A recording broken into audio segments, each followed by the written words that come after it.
SS news चॅनलला subscribe करा, bell आयकॉनवर क्लिक करा। एसएस न्यूजच्या बातम्या पहा आपल्या मोबाईलवर।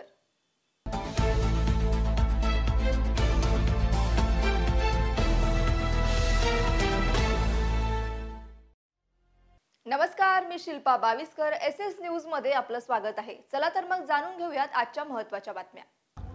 मुंबई परिसरातून मानवी तस्करीचा अत्यंत भयानक प्रकार समोर येत आहे। मीरा भाईंदर वसई विरार पोलीस आयुक्तालयाने सेक्स रॅकेटचा पर्दाफाश करण्यात आलाय। अनैतिक मानवी वाहतूक प्रतिबंध विभागाने दिनांक 26 जुलै रोजी वसईतील नायगाव येथे एनजीओच्या मदतीने देह व्यापार रॅकेटमधून एका 12 वर्षीय बांगलादेशी मुलीची सुटका केली होती। दरम्यान रेस्क्यू होताच तिने तिच्यासोबत घडलेल्या प्रकाराबाबत सविस्तर माहिती दिली।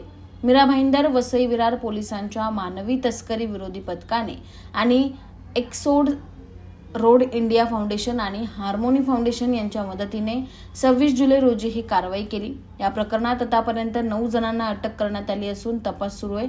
या अल्पवयीन पीडितेने एनजीओना दिलेल्या जबानीत भयानक हकीकत समोर आली। केवळ 3 महिन्यात तिच्यावर 200हून अधिक पुरुषांनी लैंगिक अत्याचार केले आहेत।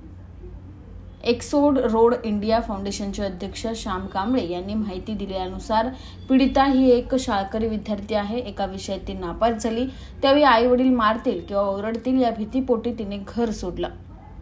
एका ओळखीच्या महिलेने तिला आधी कलकत्त्यात आणलं, तिथे तिचे फेक डॉक्युमेंट बनवले।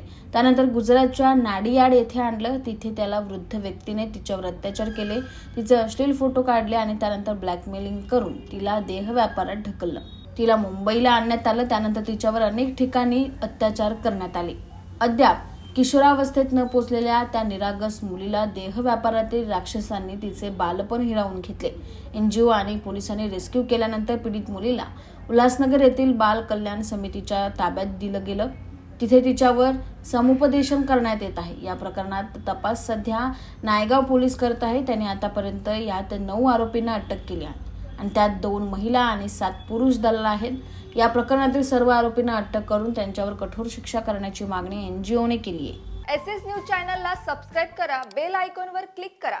एसएस न्यूजच्या बातम्या पहा आपल्या मोबाईलवर।